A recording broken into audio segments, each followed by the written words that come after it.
انبیاء باواز بلند نعرہ صلوات پڑھیں اللہم صلی علی محمد و آل محمد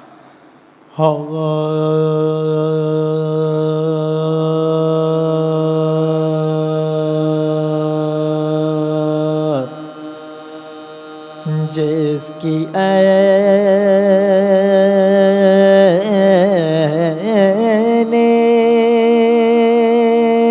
غرم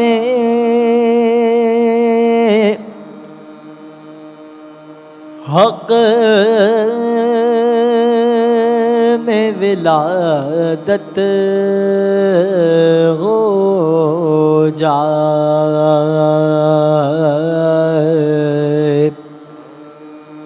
جس کی عین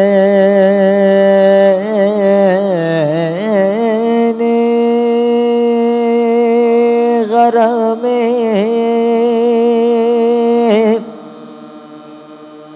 حق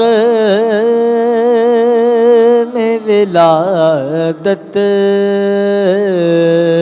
ہو جائے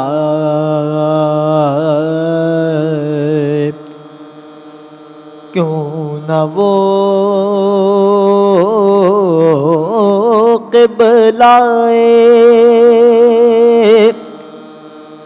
ارباب ارادت ہو جائے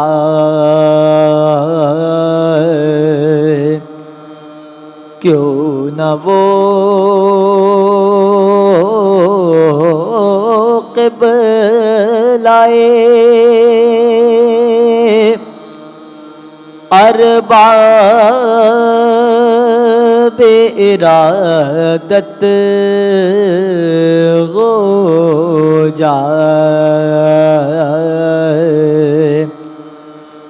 اس کی خود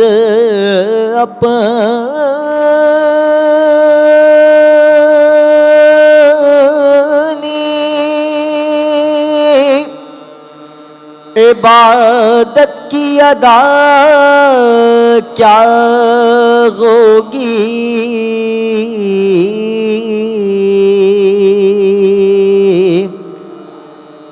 اس کی خود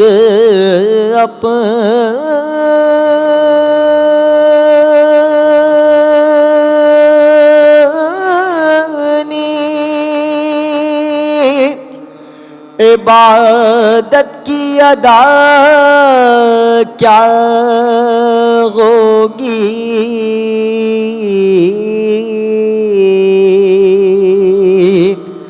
جس کے چہرے پر نظر کرنا عبادت ہو جائے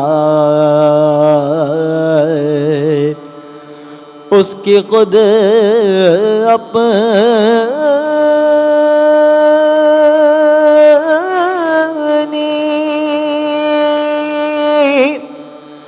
عبادت کی ادا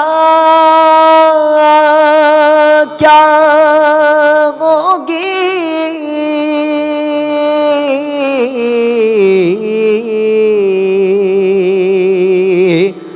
جس کے چہرے پر نظر کرنا عبادت ہو جائے جس کی عین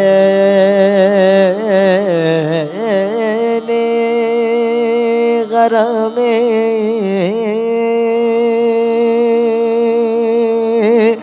نعرہ صلوات اللہ وآلہ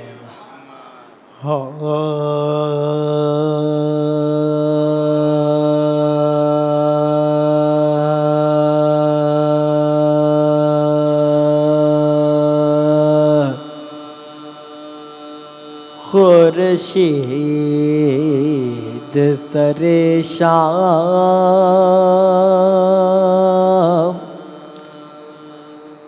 کہاں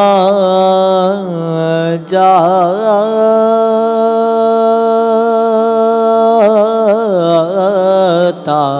ہے خورشید سر شام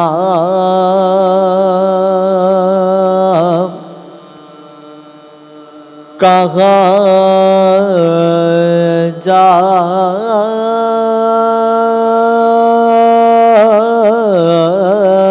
جاتا ہے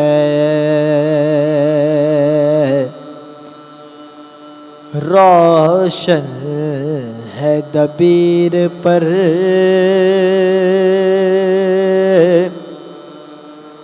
کہ جہاں جاتا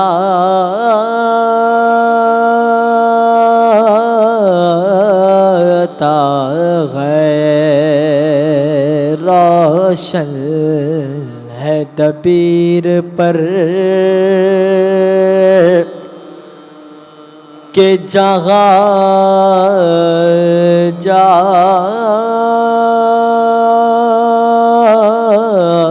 جاتا ہے مغرب کی جانب ہے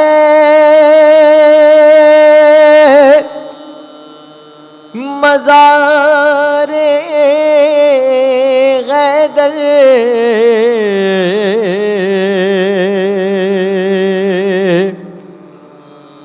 مغرب کی جانب ہے مزار غیدر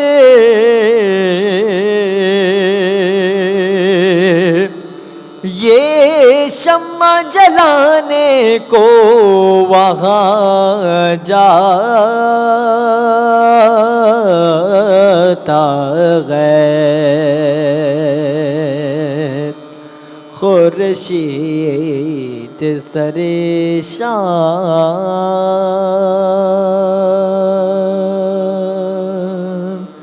تمام پرچھاؤں میں پریشانی دوری کے لیے تمام مریض کی صحتیابی کے لیے تمام عزاداروں کی حفظ و سلامتی کے لیے جنت البقیع جلد تعمیر کے لیے اور امام زمانہ کے جلد ظہور کے لیے ایک بار مل کے نعرہ صلوات پڑھیں اللہ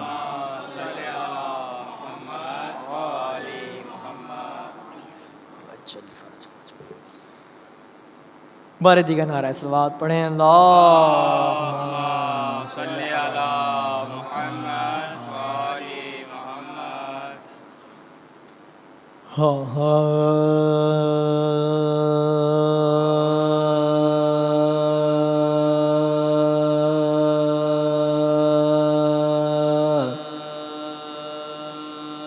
اے روزہ دارو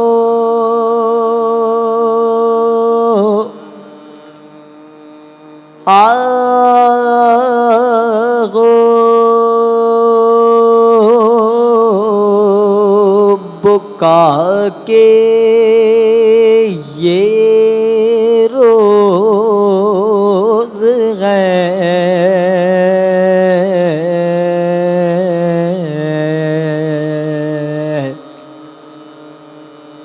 اے روزہ دارو آغو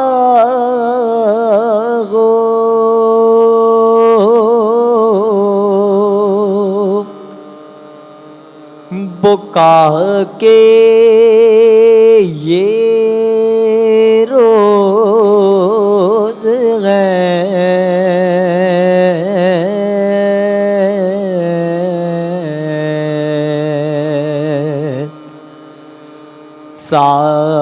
سعادت پر نزول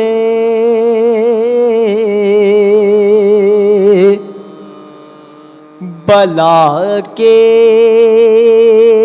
یہ روز ہے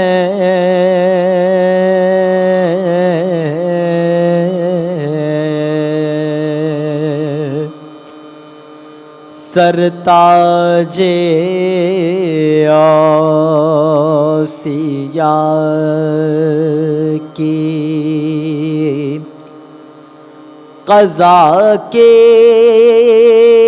یہ روز غیب،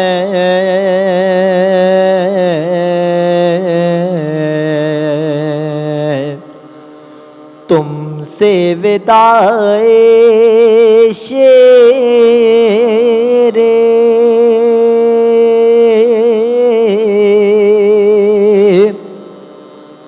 خدا کے یہ روز غیب،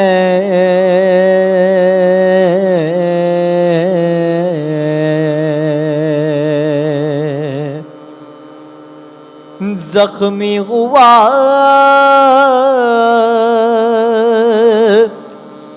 امام،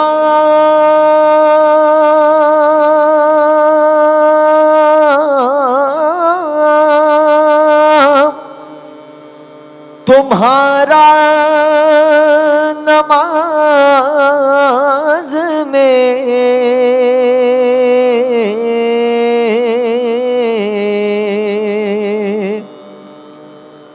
زخمی ہوا امام،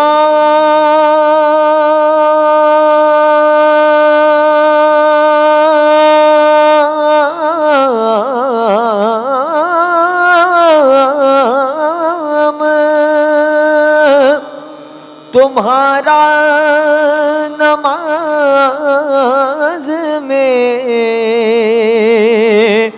ظالم نے روزہ دار کو مارا نماز میں،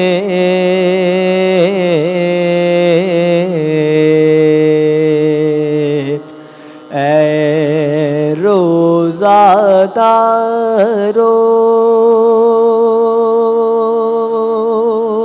فاتحہ برائے شہدائے کربلا۔ بسم اللہ الرحمن الرحیم،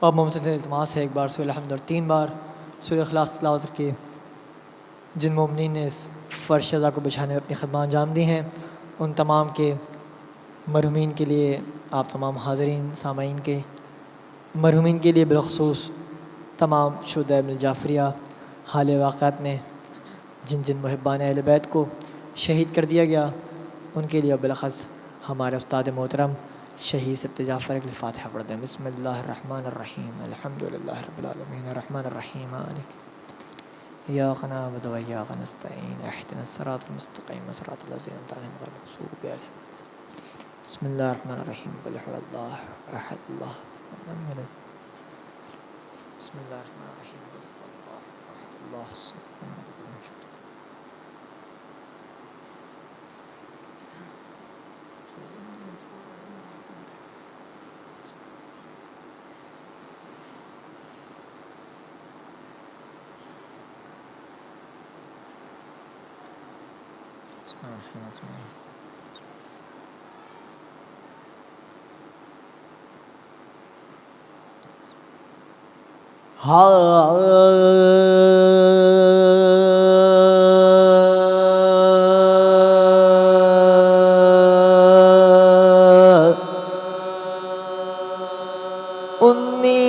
انیسویں سے آپ کا ماتم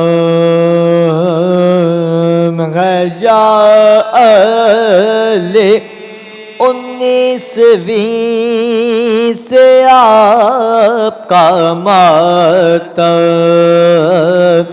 ہے یا اہل خون ہو گئے دلوں کا یہ عالم ہے یا علی دفتر جہاں کا در غم و برغم ہے یا علی ماغ سیام ماغ مغرب ہے یا علی ماغ سیام ماغ مغرب ہے یا علی مولا کی نظر کو گوہر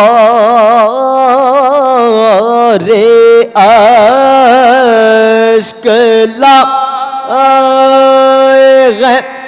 یہ روزہ دار آپ کے پر سے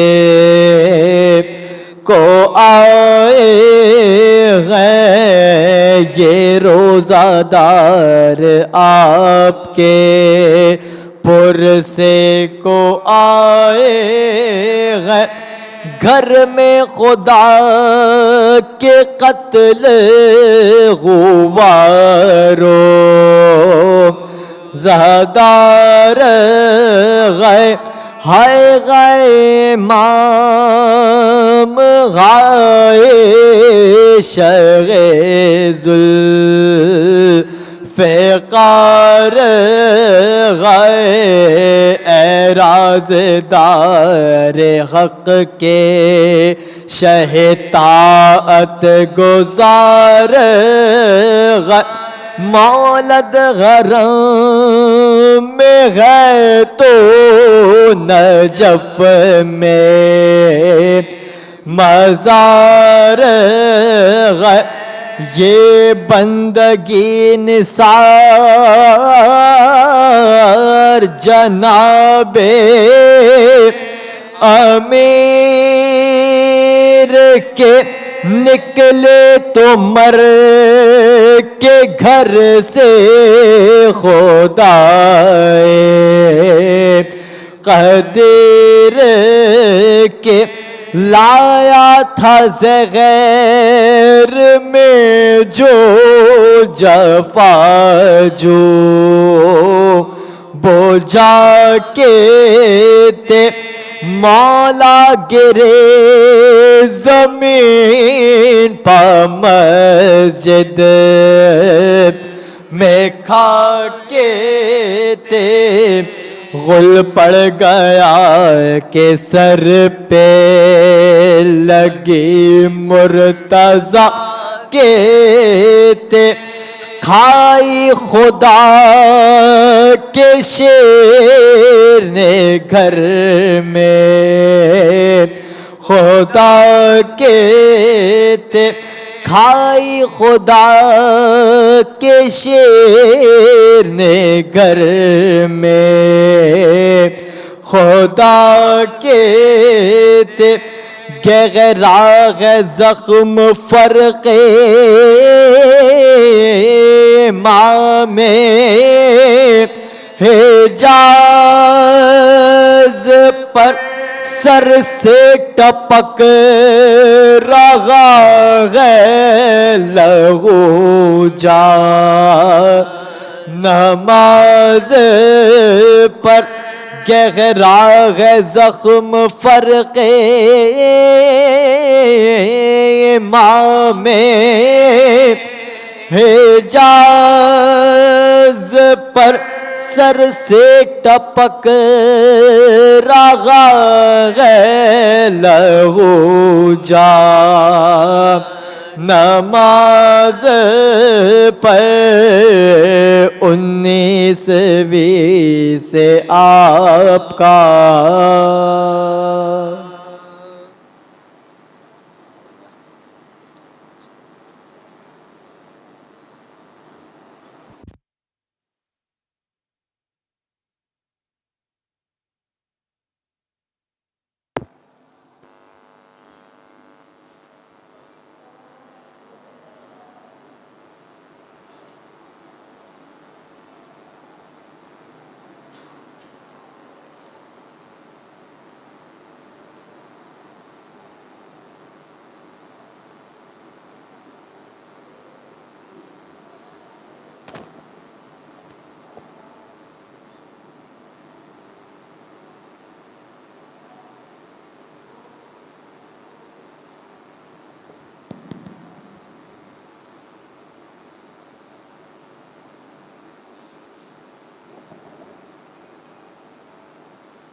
بالله من الشيطان الرجيم إنما يريد الله ليذهب عنكم الرجس أهل البيت ويطهركم تطهيرا.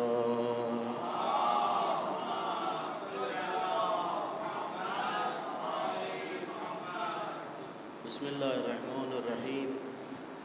الحمد لله رب العالمين والصلاة والسلام على رحمة للعالمين سيدنا ومولانا أبي القاسم محمد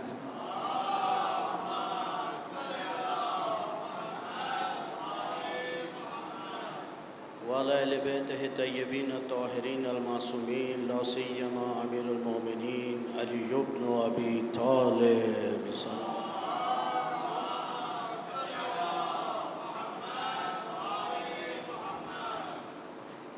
صلوات الله وسلامه عليه ولعنة الله على أعدائهم أجمعين من الآن إلى قيام يوم الدين. أما بعد قال الله سبحانه وتعالى في كتابه بسم الله الرحمن الرحيم قد أفلح المؤمنون الذين هم في صلاتهم خاشعون. 3 روزہ مجالس بسلسلہ شہادت امیر المومنین علی بن ابی طالب علیہ السلام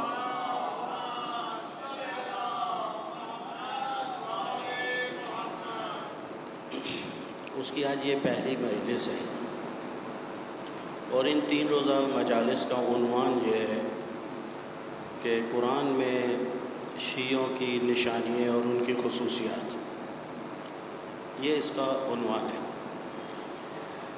ہماری کوشش ہوگی کہ کچھ قرآن سے جو قرآن ثابت ہے اور کچھ قرآن ناطق جو اہل بیت علیہ السلام ہیں ان کی روایات سے شیعوں کی خصوصیات جو علی علیہ السلام اور ان کی اولاد کے پیروکار ہیں ان کو بیان کیا جائے. اس سے پہلے کہ میں اس موضوع پہ گفتگو کا آغاز کروں، مقدمتاً ایک لفظ ہے کہ جو ہمارے شیعوں میں اور خصوصاً مقررین کی زبان پر بہت زیادہ بولا جاتا ہے، وہ لفظ ہے شیعہ اور تشیع. تو تھوڑا سا میں اپنے سننے والوں کی خدمت میں عرض کروں گا کہ اس کے اوپر توجہ کریں کہ تشیع میں اور شیعوں میں کیا فرق ہے. کبھی ہم لوگ کہتے ہیں کہ ہم تشیع کا یہ نظریات ہے، کبھی کہتے ہیں ہم شیعوں کے یہ نظریات ہیں. یہی صورتحال ہے دوسرے احکام کے، احکام شرعی کے اندر. کبھی ہم کہتے ہیں وجوب نماز، کبھی ہم کہتے ہیں واجب نماز. وجوب مرحلہ حکمی ہے، یعنی شریعت کے اندر نماز وجوب کی حیثیت رکھتی ہے. مرحلہ ثبوت جس کو ہم لوگ کہتے ہیں، لیکن جب واجب کا لفظ استعمال ہوتا ہے تو ہم اس کے لیے کہتے ہیں کہ یہ عمل کا مرحلہ ہے. اب اس میں فرق کیا ہے؟ آیا واقعاً جب نماز کا وقت نہ ہو تو نماز واجب ہے؟ یہ سوال ہے ایک میرا، تھوڑا سا دقت طلب ہے. مسئلہ صبح کے 10 بج رہے ہیں، اس وقت نماز واجب ہے؟ نہ وہ ظہر کا وقت ہے، نہ فجر کا وقت ہے، نہ وہ عصر کا وقت ہے، نہ وہ مغرب کا وقت ہے، نہ وہ عشاء کا وقت ہے. اس وقت کے اندر آپ لوگ کیا کہیں گے کہ آیا نماز واجب ہے یا نہیں؟ دیکھیں عزیزو، اللہ تعالیٰ نے جب مرحلہ حکمی اور ثبوتی کے اندر کسی حکم کو رکھا ہو تو اس کو کہتے ہیں وجوب. آپ سے کوئی پوچھے کہ اسلام کے اندر یہ عبادت واجب ہے یا نہیں ہے تو کہیں گے نہیں واجب ہے، لیکن وہ مرحلہ وجوب کا ہے. لیکن جب کسی عمل کا وقت داخل ہو جاتا ہے تو وہ مرحلہ عمل کے اندر آتی ہے، وہ اس بات کے اندر آتی ہے. زوال سے پہلے نماز وجوب کا حکم رکھتی ہے، لیکن جب نماز کا وقت داخل ہو جائے تو وہ وجوب واجب میں تبدیل ہو جاتا ہے. یہ فرق ہے. لہٰذا اس وقت ہم کہیں گے کہ 10 بجے 11 بجے جو وقت ہے وہ عمل کا وقت نہیں ہے، وہ فقط حکم کی حیثیت کا وقت ہے۔ لیکن جب ظہر کا وقت داخل ہو جاتا ہے تو ہم یہ کہتے ہیں اب اس کے وجوب جو ہے وہ واجب میں تبدیل ہو گیا، یعنی اس کے عمل کا وقت آ گیا، اب اس کو نماز کو آپ کو پڑھنا ہے۔ تمام احکامات ایسے ہی ہیں، روزے کے احکامات بھی ایسے ہی ہیں۔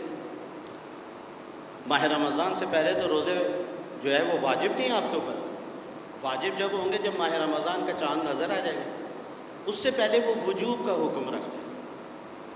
لیکن جب وقت اس کا داخل ہو جاتا ہے، چاند نظر آ جاتا ہے، تو وہ حکم جو ہے وجوب واجب کے اندر تبدیل ہو جاتا ہے۔ اسی طرح حج ہے، اسی طرح زکوٰۃ ہے، اسی طرح خمس ہے۔ مذہب تشیع، تشیع آیا عمل کا مرحلہ ہے یا فقط نظریے کا مرحلہ ہے؟ یہ میرا ایک سوال ہے آپ لوگوں سے۔ شہید آیت اللہ باقر صدر نے ایک کتاب لکھی ہے جو ایک حاشیہ ہے ایک کتاب کے اوپر جو اہل سنت نے لکھی تھی، ڈاکٹر ہے بغداد یونیورسٹی کا، اس نے لکھی تھی۔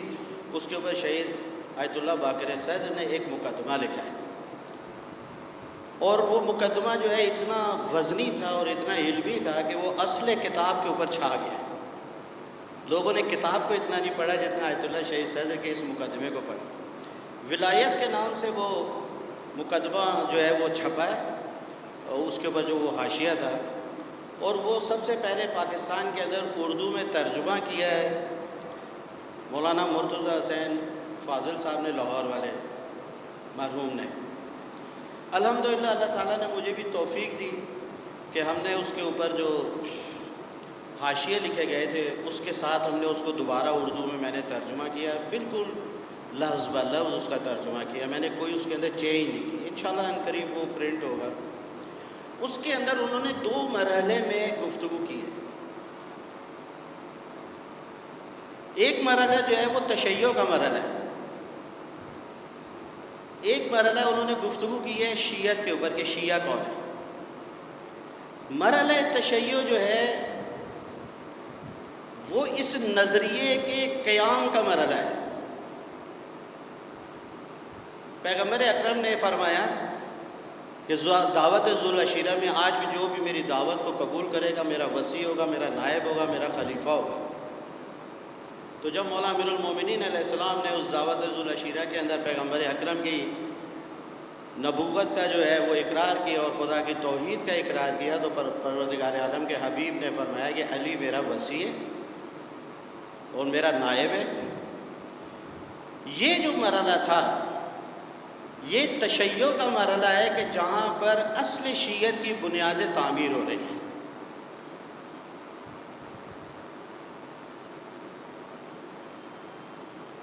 مرحلہ نظریات کے اندر تشیع ہے، لفظ آپ وہاں پر شیعہ استعمال نہیں کریں گے، وہاں پر تشیع استعمال کریں گے۔ یعنی پیغمبر اکرم نے فرمایا کہ میرے ہوتے ہوئے جو بھی میری ان باتوں کے اوپر اقرار کر لے گا اور میرے بعد جب علی مسند خلافت کے اوپر آئے گا اور امامت کے اوپر آئے گا، جو بھی اپنے دین کے اندر اور دنیا کے مسائل کے طرف علی کی طرف رجوع کرے گا وہ میرا شیعہ کہلائے گا۔ توجہ ہے یا نہیں ہے؟ لہذا تشیع جو ہے وہ نظریے کا نام ہے اور شیعت جو ہے وہ عمل کا نام ہے۔ اب ہم جو یہاں پر گفتگو کر رہے ہیں وہ شیعوں کی علامات ہیں، یعنی جو علی علیہ السلام کے پیروکار ہیں ان کی خصوصیات کیا ہونی چاہیے۔ لہذا قرآن مجید کے اندر جو بھی پیغمبر کو ماننے والا ہے وہی علی کو ماننے والا ہے، جو بھی علی کی پیروی کرنے والا ہے وہ پیغمبر کی پیروی کرنے والا ہے۔ ان کے دونوں کے اندر فرق نہیں ہے، لیکن فرق فقط یہ ہے کہ جب تک پیغمبر موجود ہیں تشیع ہے، جب علی علیہ السلام آئیں گے تو وہ عملی صورت کے اندر شروع ہو جائے گا اور اس کو ہم کہیں گے کہ یہ شیعہ ہے۔ لہذا آج دنیا کے اندر شیعہ اسی کو کہا جاتا ہے کہ جو علی کے پیروکار ہیں۔ یہ فرق ہے دونوں کے اندر۔ لہذا ہم لوگ اگر قرآن کے اندر شیعوں کی علامات ڈھونڈیں گے تو شیعوں کی علامات وہی ہیں کہ جو پیغمبر اکرم کو دل و جان سے ماننے والے لوگ ہیں، وہ بھی پیغمبر کے شیعہ ہیں اور علی کے شیعہ ہیں، کوئی الگ سے نہیں ہے وہ۔ لہٰذا قرآن مجید میں یہ سورہ مومنین کو جو میں نے انتخاب کیا ہے، اس کے اوپر انشاءاللہ کل سے گفتگو کریں گے۔ قد افلح المومنون، بسم اللہ الرحمن الرحیم، قد افلح المومنون، فلاح پانے والے فقط مومن ہیں، وہ لوگ کہ جو خدا کی توحید کا اقرار کرتے ہیں، نبی کی نبوت کا اقرار کرتے ہیں، علی کی امامت کا اقرار کرتے ہیں، یہی لوگ فلاح پانے والے ہیں۔ اب ان کی خصوصیات کو جب ذکر کرنا شروع کیا قرآن مجید نے، الذین هم فی صلاتهم خاشعون، اب یہ علامات جو ہیں قرآن مجید کے اندر، یہ شیعوں کی علامات ہیں عزیزوں۔ کوئی نہ کہ یہ تو پیغمبر کے اوپر آیت نازل ہوئی تھی، وہ شیعہ تو وہ ہیں کہ جو علی کے پیروکار ہیں، نہیں، پروردگار عالم کے حبیب نے ضیاوت مجھے یاد ہے ایک دفعہ میں جب میر کو خاص میں تھا تو کچھ دوسرے مذاہب کے لوگ میرے پاس آئے اور انہوں نے کہا کہ مول صاحب کوئی ایسی روایات مجھے دیں کہ جہاں پر پیغمبر کے اکرم کے زمانے میں شیعوں کو تشخص کو ان کو معین کیا گیا ہو کہ یہ شیعہ ہیں۔ تو میں نے ان کو آیت اللہ شہید باقر صدر کی کتاب سے یہی نقطے کو بیان کیا تھا کہ دعوت ذوالعشیرہ میں پیغمبر اکرم نے فرمایا تھا اپنی زندگی کے اندر کہ آج جو بھی ایمان لے کر آئے گا میرے اوپر میرا وصی ہو۔ تو خلاصہ یہ کہ ایک تشیع کے اندر تشیع نظریے کا نام ہے اور تشیع کی عملی صورت کا نام شیعہ ہے۔ یہ ایک آپ لوگوں کی خدمت میں نقطہ جو ہے وہ اس مقدمتاً آپ کی خدمت میں، اگر اس کی آپ تشریح چاہتے ہیں تو میں کل اس سے زیادہ اس کی تشریح کر دوں گا۔ ایک صلوات پڑھیں محمد و آل محمد۔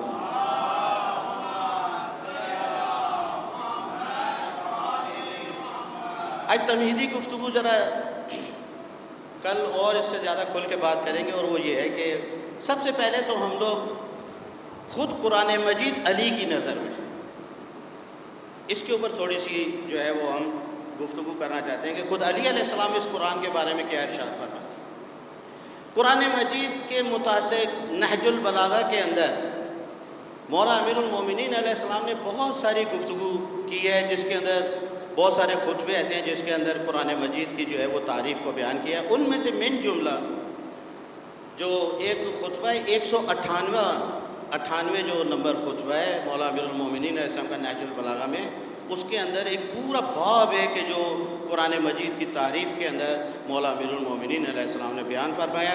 آپ صلوات پڑھیں، میں اس کے چند جملے آپ لوگوں کی خدمت میں عرض کرتا ہوں۔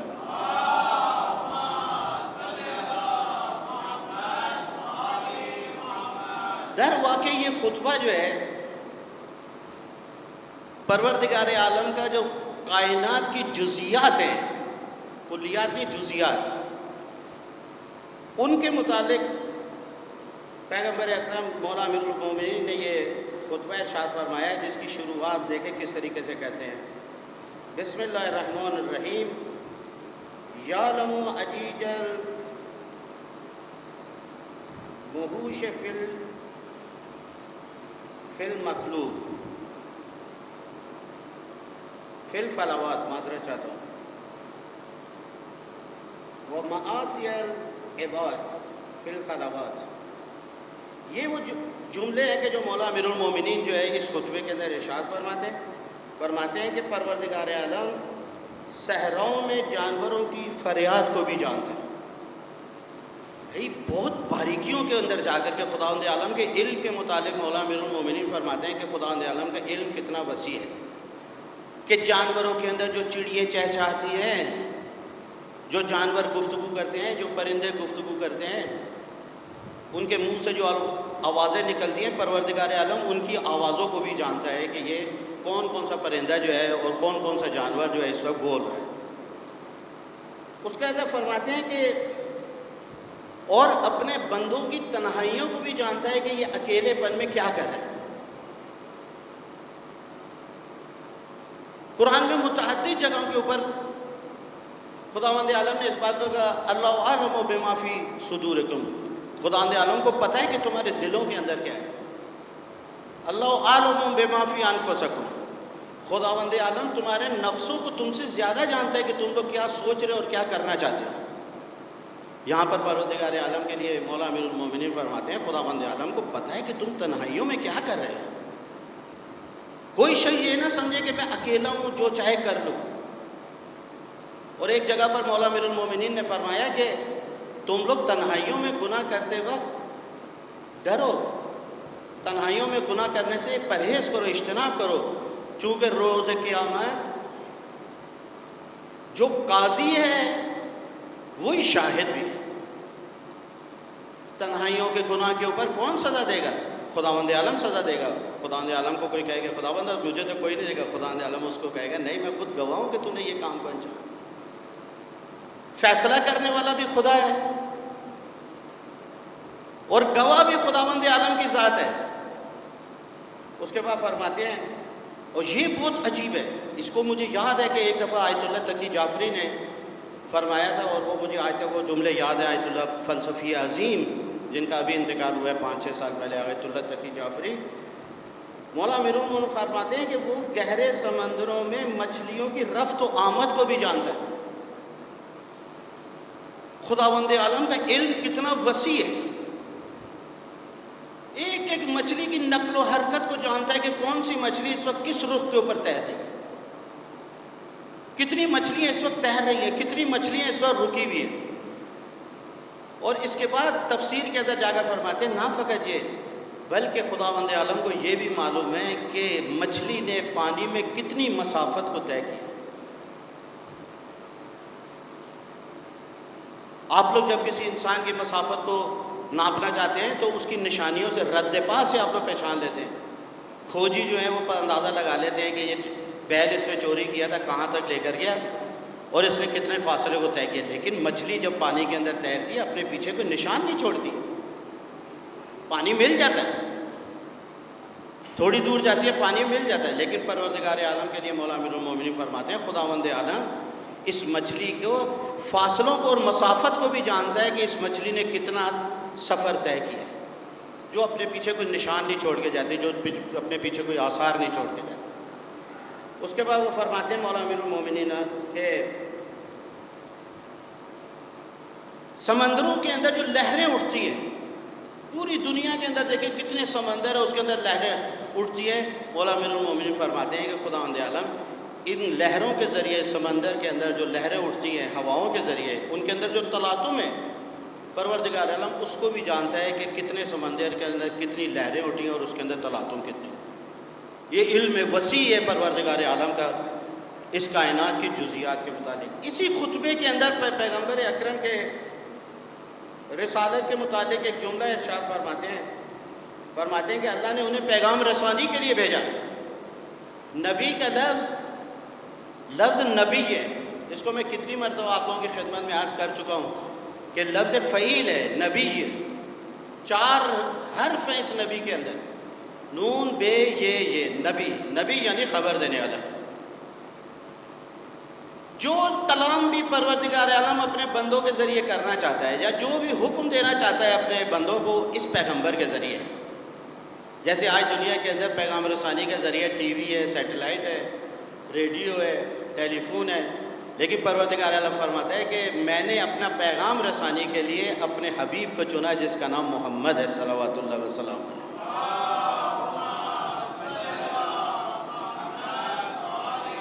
یہ امت کے لیے کرامت ہے، اہل زمانہ کی بہار ہے، آوان و انصار کی بلندی کا ذریعہ اور یار و مددگار ہے، افراد کی شرافت کا واسطہ قرار دیا پیغمبر اکرم۔ یہ جتنی بھی ہمارے پاس عظمت ہے، افتخار ہے، جو عزت ہے، یہ پیغمبر اکرم حضرت محمد مصطفیٰ صلی اللہ علیہ وسلم کی وجہ سے۔ اس کے بعد مولا امیر المومنین نے قرآن کے متعلق کیا ارشاد فرمایا۔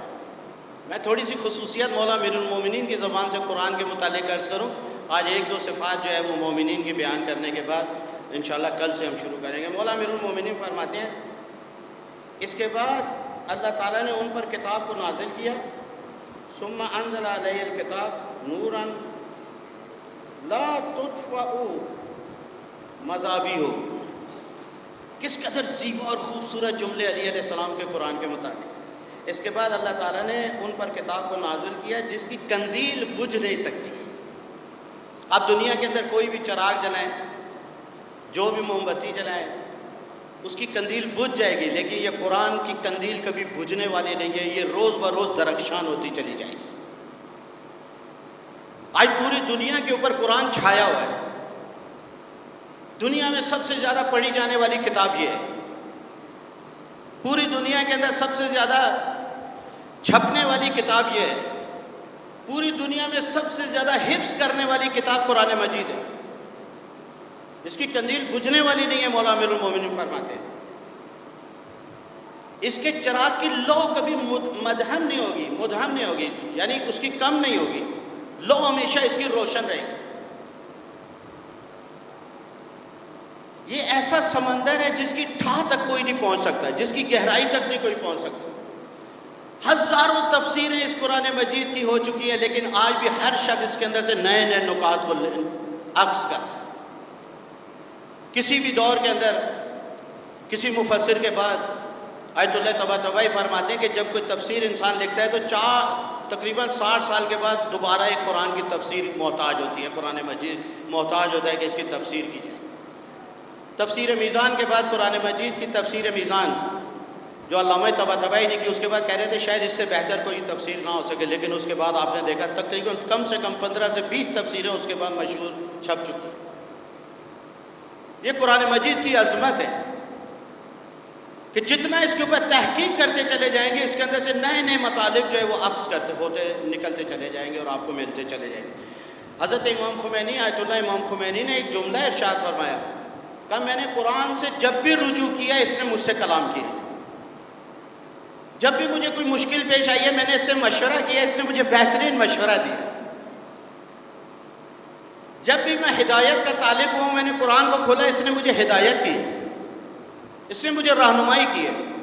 انہی باتوں کو مولا امیر المومنین بھی اس خطبے کے اندر قرآن مجید کے متعلق ارشاد فرماتے ہیں کہ اور ایسا راستہ ہے قرآن مجید جس پر چلنے والا کبھی بھٹک نہیں سکتا ہے۔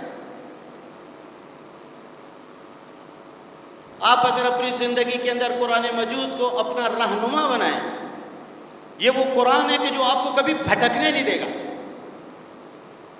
قرآن کے دامن کو تھامنے والا انسان اس لنگر کی مانند ہوتا ہے۔ کتنا بڑا جہاز ہے سمندر کے کنارے کے اوپر، جب ایک رسی کے ذریعے اس کو لنگر باندھ دیا جاتا ہے ساحل کے اوپر، سمندر کی موجیں آتی ہیں اس کو ہلاتی ہیں، ہچکولے کھاتا ہے وہ، لیکن وہ ایک لنگر کے ساتھ بندھا ہوا ہے، ساحل کے اوپر بندھا ہوا ہے۔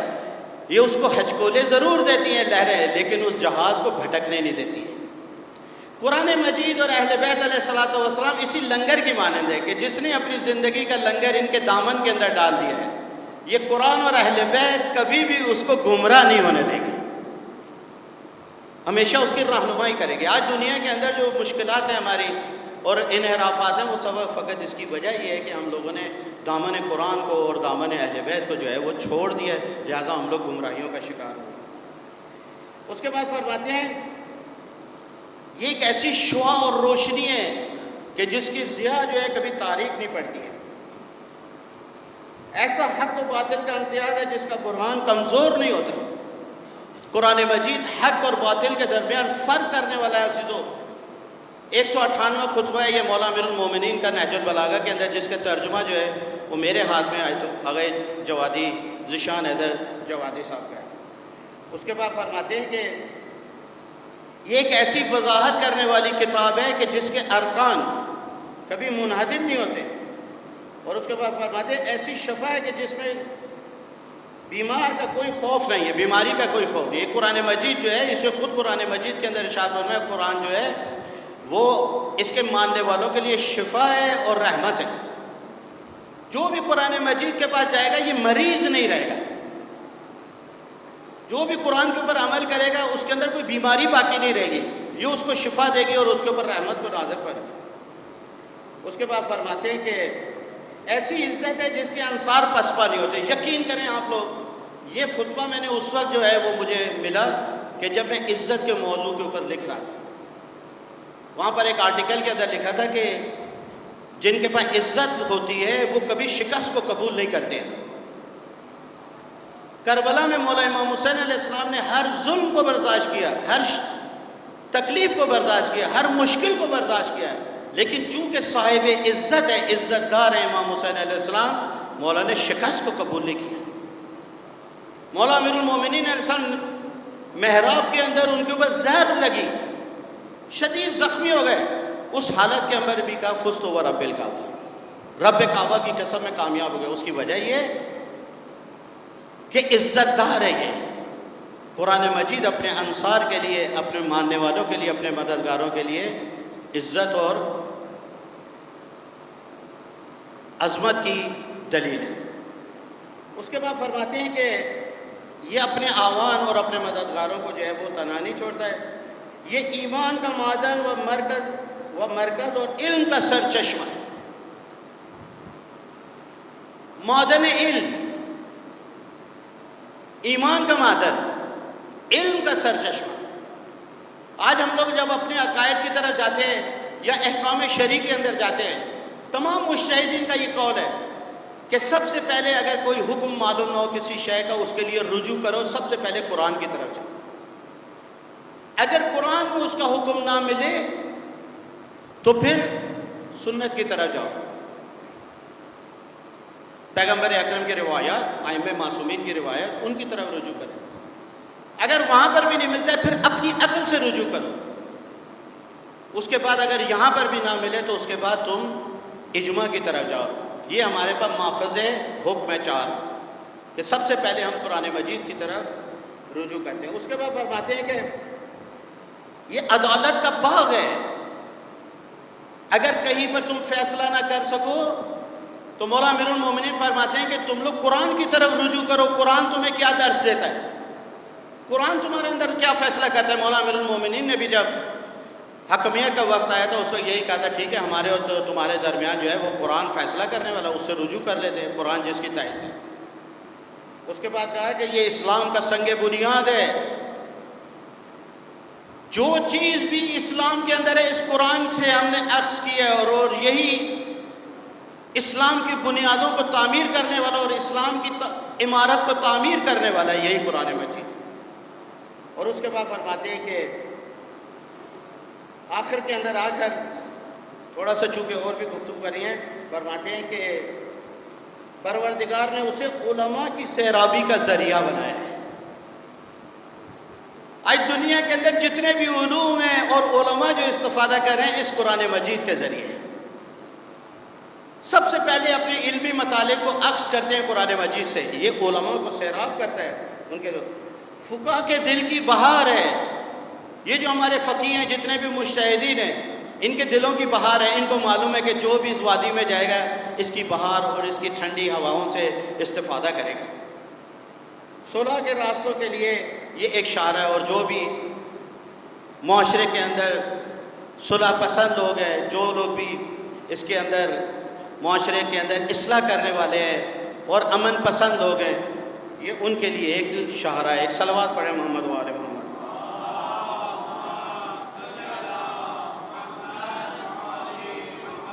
لہذا عزیزو، یہ قرآن مجید علی علیہ السلام نے اس کے علاوہ بھی کئی خطبوں کے اندر قرآن مجید کے متعلق جو ہے وہ فضائل کو بیان کیا ہے۔ اسی لیے اس کے علاوہ پیغمبر اکرم نے علی علیہ السلام کو بہت ساری روایات میں قرآن کے ہم پلہ قرار دیا ہے، اور ان میں سے ایک جملہ جو ہے وہ یہ ہے، ان علی مع القرآن والقرآن مع علی۔ علی قرآن کے ساتھ ہے اور قرآن علی کے ساتھ ہے، جیسا کہ فرمایا علی مع الحق والحق مع علی، علی حق کے ساتھ ہے اور حق علی کے ساتھ ہے۔ ایک جملہ ارشاد فرما دو تھوڑا سا فضائل کا، اور وہ یہ ہے کہ خداوند عالم نے اگر اس قرآن کو صفحے کے صورت کے اندر نازل کرے تو یہ قرآن کہلاتا ہے، لیکن اگر کسی سانچے میں ڈھالے اس قرآن کو تو وہ علی کہلاتا ہے۔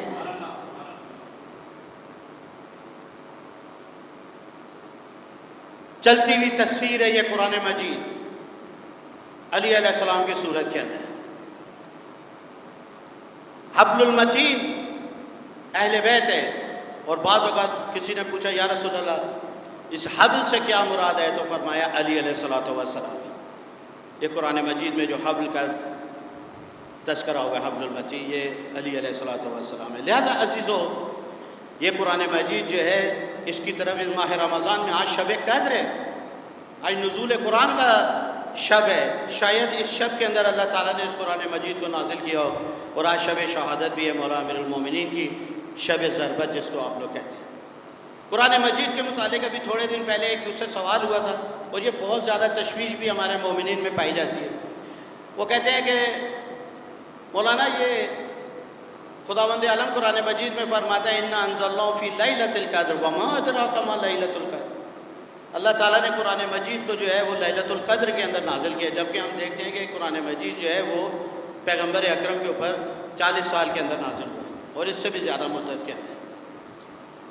تو یہ تضاد نہیں ہے قرآن مجید کا نزول کے اندر کہ قرآن کہتے ہیں ایک شب میں نازل ہوا ہے، کہ جب ہم دیکھتے ہیں کہ عملی صورت کے اندر یہ تدریجاً جو ہے وہ قرآن مجید نازل ہوا ہے کافی دہائیوں کے اندر۔ اس کا جواب جو ہے وہ علماء نے جو دیا ہے وہ آپ لوگوں کی خدمت میں عرض کروں۔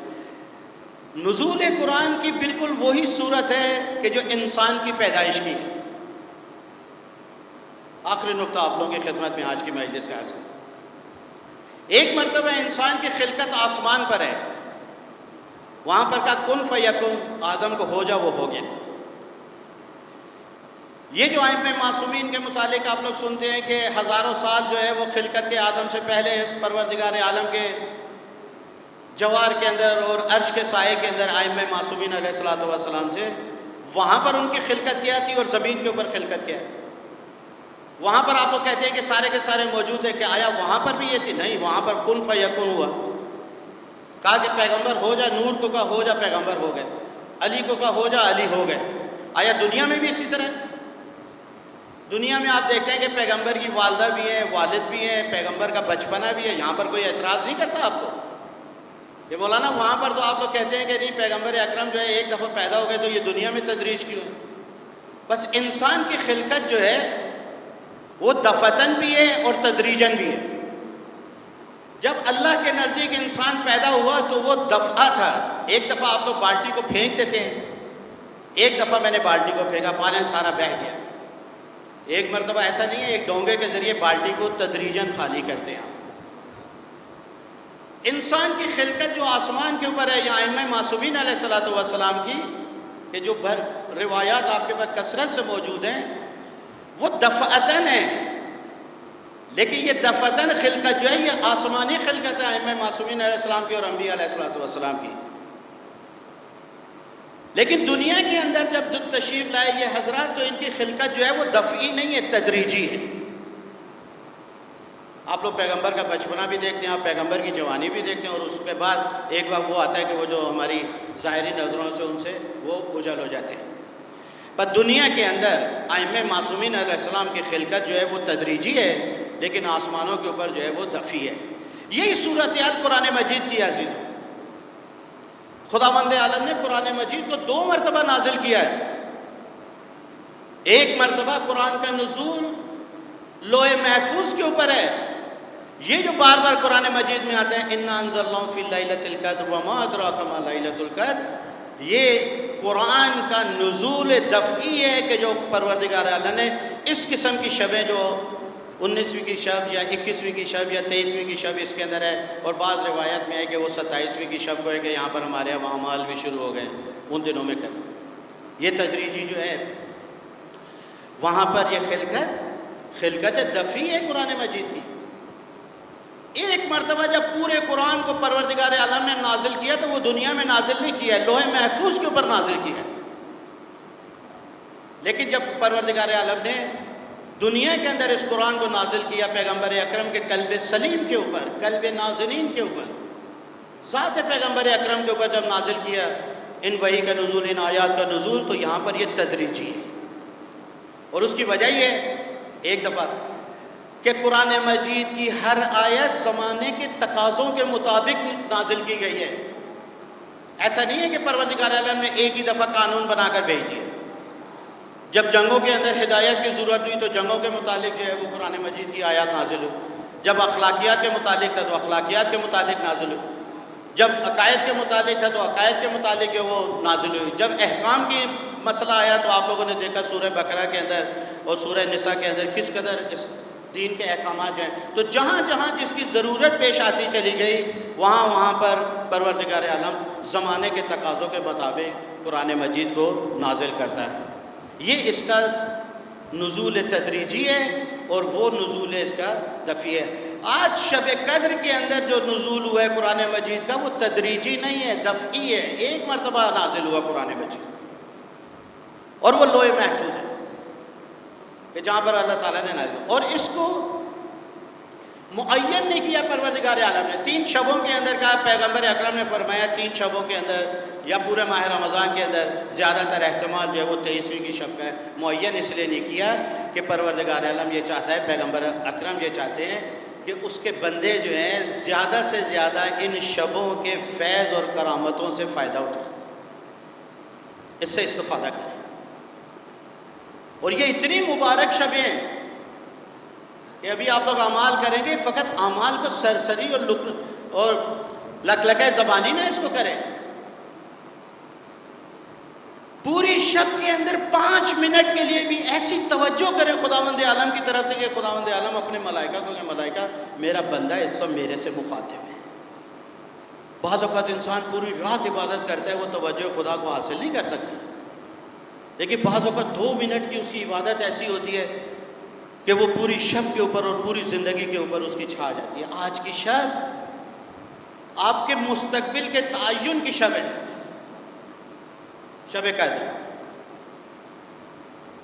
پورے سال اس کی دعاؤں کا اگر آپ لوگ ترجمہ جو ہے وہ غور سے سنیں اور غور سے اس کو پڑھیں تو آپ لوگوں کو معلوم ہوگا کہ آج کی شب جو آپ مانگیں گے خداوند عالم وہ آپ کے لیے پورا سال قرار دے گا. موت و حیات آپ کے اختیار میں ہے. خداوند عالم سے دعا کریں خداوند مجھے زندگی عطا فرما، روزی رزق اس کا تعین پورے سال کا آج کی شب کے اندر ہے. آپ کو کیسی زندگی چاہیے، اطاعت کی یا معصیت، اس کا تعین آپ کے ہاتھ کے اندر ہے. آپ کی اولاد کی تربیت وہ آپ کے ہاتھ کے اندر ہے. آج کی شب پورے 1 سال کے مستقبل کا تعین عزیزو آپ کے ہاتھ میں ہے.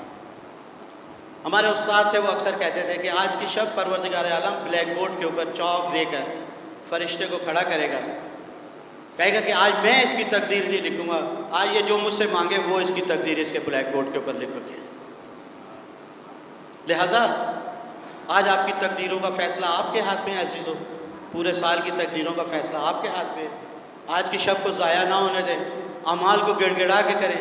آج خدا کے عالم کے سامنے بالکل بغیر کسی ریا کے اور بغیر کسی جھجک کے جائیں اور اپنے گناہوں کے اعتراف کرنے کے بعد، اپنے گناہوں کی مغفرت کے بعد اپنے لیے پورے سیل کی، اپنے لیے، اپنے خاندان کے لیے، اپنے گھر والوں کے خیر کو طلب کریں.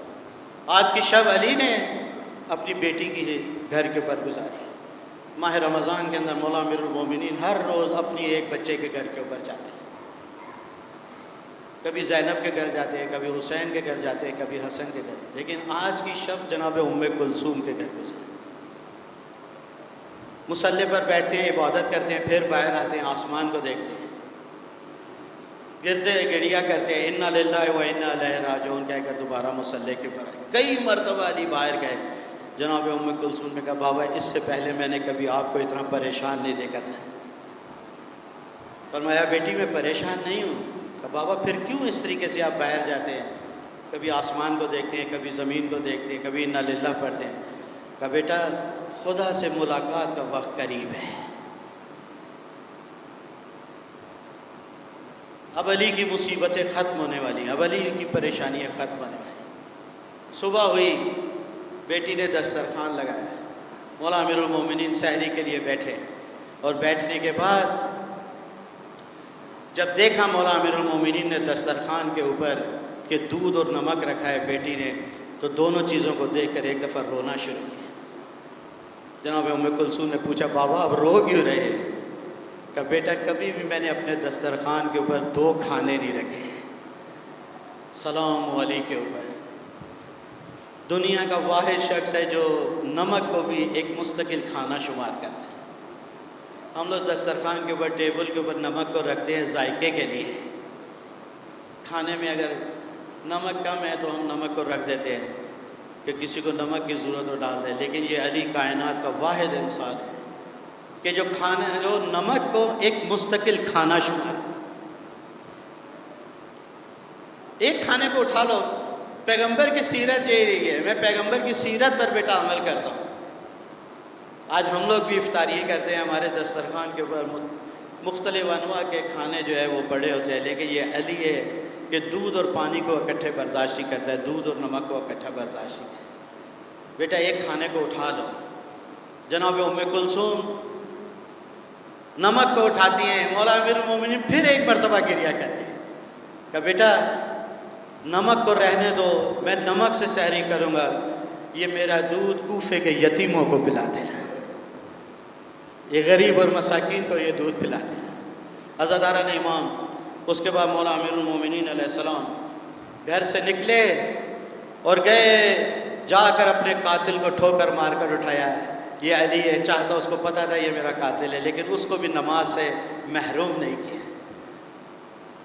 یہ فیض ہے علی کا، یہ احسان ہے علی کا۔ علی اگر چاہتے وہ سوتا رہتا، اس کی نماز قضا ہو جاتی، لیکن علی علیہ السلام نے اپنے دشمن کو بھی نماز سے محروم نہیں کیا، اور اپنے دوستوں کو نماز سے کس طرح محروم کریں گے۔ اس کے بعد مومنین جا کر اذان دی، اور اذان دینے کے بعد مولا مصلی پر محراب میں کھڑے ہوئے۔ آج بھی دنیا کافی سارے لوگ گئے میں مسجد کوفہ میں اس وقت موجود ہوں گے۔ علی نے جماعت کو شروع کیا، عین حالت سجدے کے اندر سر کے اوپر ابن ملجم کی ضرب لگی، اور علی نے فرمایا فزت ورب الکعبہ، رب کعبہ کی قسم میں کامیاب ہو گیا۔ یہاں پر بڑی گفتگو کی جا سکتی ہے۔ ایک تو علماء نے فرمایا علی نے یہ آواز، یہ نعرہ اس لیے لگایا کہ ہمیشہ پیغمبر اکرم کو فرماتے تھے یا رسول اللہ اب بھی اللہ نے مجھے شہادت نصیب نہیں دی، اب بھی میں شہادت کے درجے پر فائز نہیں ہوا۔ پیغمبر اکرم فرماتے یا علی تم ایک دن شہید ضرور ہوگے، خداوند عالم تمہیں شہادت کا مقام و مرتبہ ضرور عطا کرے گا۔ تو کہا فزت ورب الکعبہ، میں آج کامیاب ہو گیا، میرے نبی کی میرے متعلق بشارت آج مکمل ہو گئی، میں آج شہید ہوں۔ یہاں علماء نے جو خطبہ شعبانیہ نقل کیا ہے مولا امیر المومنین کے جملہ، جب پیغمبر اکرم خطبہ شعبانیہ آخری جمعے کا خطبہ دے رہے تھے، اور پیغمبر اکرم نے فرمایا یا علی اس خطبے کے دوران کہ ایک شقی انسان ہوگا کہ جو آپ کے سر کے اوپر ضرب لگائے گا اور آپ کی داڑھی کو آپ کے خون سے خضاب کرے گا، کثرت سے شدت کے ساتھ روئے۔ اس وقت مولا امیر المومنین کھڑے ہوئے کہ یا رسول اللہ جب یہ ضرب میرے سر کے اوپر لگے گی میں ایمان کی حالت میں ہوں گا یا نہیں ہوگا؟ پیغمبر اکرم نے رو کر فرمایا، شدت سے گریہ کر کے فرمایا یا علی آپ ایمان کی حالت کے اندر ہوگے۔ میں اپنے نوجوانوں سے ایک بات کو کرنا چاہتا ہوں آج کی شب، اور وہ یہ ہے کہ علی جیسا انسان جو امیر المومنین ہے، جو کل ایمان ہے، وہ اپنے ایمان کے متعلق اتنا فکر مند ہے کہ جب میں دنیا سے جاؤں گا پتہ نہیں میں حالت ایمان پر ہوں گا یا نہیں۔ علی جیسا انسان جو کل ایمان ہے۔ آیا ہم شیعوں کی کیا ذمہ داری بنتی ہے؟ ہمیں فکر نہیں کرنی چاہیے کہ ہم ایمان پر دنیا سے جا رہے ہیں یا نہیں؟ عزیزو، موت کا مرحلہ بڑا سنگین ہوتا ہے۔ علی علیہ السلام کی تعلیمات ہے کہ ہمیشہ اپنے ایمان کے متعلق فکر کرنا نوجوانوں۔ آج تو بڑے بے ایمان کرنے کے وسائل فراہم ہیں، جیبوں میں انسان کے، گھروں کے اندر انسان کے، لہذا اپنے ایمان کی فکر کریں، ایسا نہ ہو آخری وقت کے اندر کہیں شیطان آپ کو گمراہ کر دے۔ اور اس کے بعد جب ضرب لگی مولا امیر المومنین علیہ السلام کے، ایک تھوڑا سا مسکرایا، ایک ذاکر تھا وہ کہہ رہا تھا علی علیہ السلام مسکرا کر ایک زمزمہ کیا منہ کے اندر، کہا کہ پتہ نہیں مجھے تو معلوم نہیں علی نے کیا زمزمہ کیا، کیا گفتگو کی، لیکن شاید یہ گفتگو کی ہو کہ جب زہرا کا پہلو شکستہ ہوا تھا تو ہمیشہ علی شرمندہ رہتے تھے اور کہتے تھے زہرا میں تیری حفاظت نہ کر سکا، میرے ہوتے ہوئے تیرے پہلو کے اوپر زخم آیا، تیری پسلیاں ٹوٹ گئی، لیکن جب آپ علی کے سر کے اوپر زخم لگا تو علی نے کہا زہرا تیرا پہلو شکستہ تھا، میرا سر شکستہ تھا۔ اس کے بعد مولا امیر المومنین نے پھر اپنے شیعوں کو ایک درس دیا، اور وہ درس یہ تھا کہ مولا امام حسن کو فرمایا حسن بیٹا میرے جنازے کو بالکل ساتھ رکھ دو، جا نماز کے پہلے مسلمانوں کو نماز جماعت پڑھو پھر گھر لے کر جاتے۔ نماز جماعت کی اہمیت، نماز کی اہمیت کو مولا امیر المومنین آخری وقت کے اندر بیان فرما رہے۔ مولا امام حسن نے نماز جماعت کو پڑھایا، اس کے بعد مولا امیر المومنین نے فرمایا حسن بیٹا میرے جنازے کو لے چلو۔ مولا امام حسن و حسین نے آگے سے اٹھایا، اصحاب نے اٹھایا، ایک کمبل پہ لے کر چلے تو مسجد کوفہ کے صحن کے اندر علی نے فرمایا میرے جنازے کو رکھ دو۔ جب وہاں پر جنازے کو رکھا تو رکھنے کے بعد ایک دفعہ مسجد کوفہ کی در و دیوار کو خطاب کیا اور خطاب کر کے کہا اے در و دیوار مسجد کوفہ، تم گواہ رہنا کہ علی نے کبھی اللہ کی بندگی میں کوتاہی نہیں کی ہے۔ علی واحد انسان، علی تنہا انسان ہے کہ جو یہ بات کو کہہ رہا ہے کہ میں نے خدا کی اطاعت میں کوتاہی نہیں کی ہے۔ دنیا کا کوئی اتنا عبادت گزار، اتنا اطاعت گزار بندہ کہ جو یہ دعویٰ کر سکے کہ میں نے خدا کی اطاعت میں کوئی کمی نہیں کی ہے، میں نے کوئی کوتاہی نہیں کیا، یہ علی ہے۔ اور اس کے بعد عزاداران امام حسن و حسین کو کہا کہ بیٹا آپ مجھے جلدی سے گھر لے چلو، میری بیٹی انتظار کر رہی ہے، میری بیٹی انتظار کر رہی ہوگی۔ عزاداران امام، علی کی بیٹیاں خوش نصیب ہیں کہ زخمی حالت میں بیٹیوں نے باپ کو زندہ تو دیکھ لیا ہے، لیکن ایک کربلا میں سکینہ ہے جو اس کا باپ آ گیا واپس زندہ پلٹ کر لیا ہے، جس کا چچا عباس گیا واپس زندہ پلٹ کر لیا ہے، جس کے بھائی گئے کوئی پلٹ کر لیا ہے۔ جنازہ علی کا گھر کے قریب پہنچا، کہا حسن بیٹا میرے اصحاب سے کہو کہ یہاں سے واپس چلے جائے، لیکن کوئی بھی اصحاب واپس جانے کے لیے تیار نہیں تھا۔ ایک مرتبہ کہا حسن بیٹا ان سے کہو یہاں سے چلے جائیں، اب میرا گھر قریب ہے، میری زینب انتظار میں ہوگی، میری ام کلثوم انتظار میں ہوگی، ابھی علی زندہ ہے، علی نہیں چاہتا کہ کوئی نامحرم میری بچیوں کی آواز کو سنے۔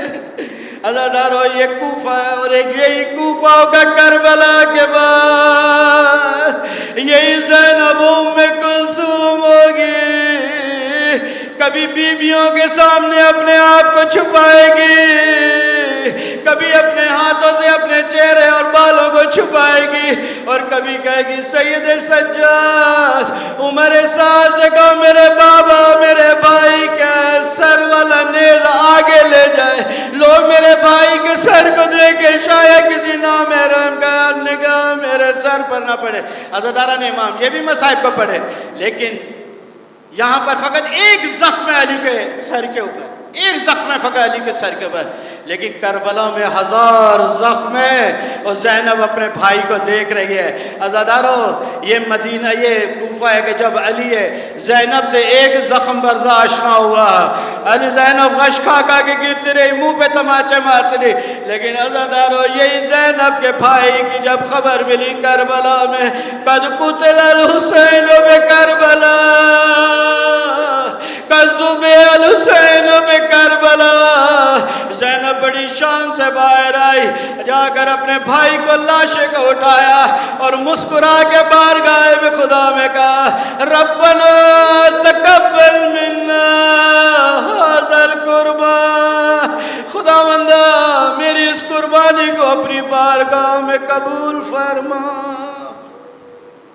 اللہم صلی علی محمد و آل محمد۔ خداوند امام زمانے کے ظہور میں تعجیل عطا فرما، ہم سب کو ان کے انصار و اصحاب میں قرار دے۔ خداوند بحق محمد و آل محمد تمام مومنوں و مومنات کی جان و مال و نفس و عزت کی حفاظت فرما۔ خداوند جتنے بھی عزادار ہیں، ماتمی ہیں مولانا امام علی علیہ السلام کے اور ان کی مجالس میں شرکت کریں، خداوند ان سب کی جان و مال و نفس و عزت کی حفاظت فرما۔ خداوندہ جو بیمار ہیں ان کو صحت کامل عنایت فرما۔ آج شب قدر ہے، خداوندہ جتنی بھی مومنین کی حاجات ہیں، نیک حاجات ہیں، اپنی بارگاہ میں ان کو قبول فرما۔ جتنے بھی مریض ہیں خداوندہ ان کو شفا عنایت فرما۔ خداوندہ یہ بحرانی حال کے اندر جو مجالس ہو رہی ہیں، خداوندہ ان کی انتظامیہ کو توفیقات میں اضافہ فرما، ان کو صحت و سلامتی عطا فرما۔ خداوندہ ہمارے وطن عزیز پاکستان کی حفاظت فرما، اس کو اندرونی اور بیرونی دشمنوں کے شر سے محفوظ فرما۔ خداوندہ بحق محمد و آل محمد ہمیں حقیقی معنوں میں اس شب قدر کو درک کرنے کی توفیق عطا فرما۔ خداوندہ ماہ رمضان میں ہماری عبادات کو، ہمارے اعمال کو اپنی بارگاہ میں قبول فرما، اور اس شب میں اور پورے ماہ رمضان جو ابھی راتیں باقی ہیں اپنی کتاب قرآن مجید کی تلاوت کرنے کی توفیق عطا فرما۔ اللہم صلی علی محمد و آل محمد وعجل فرجہم۔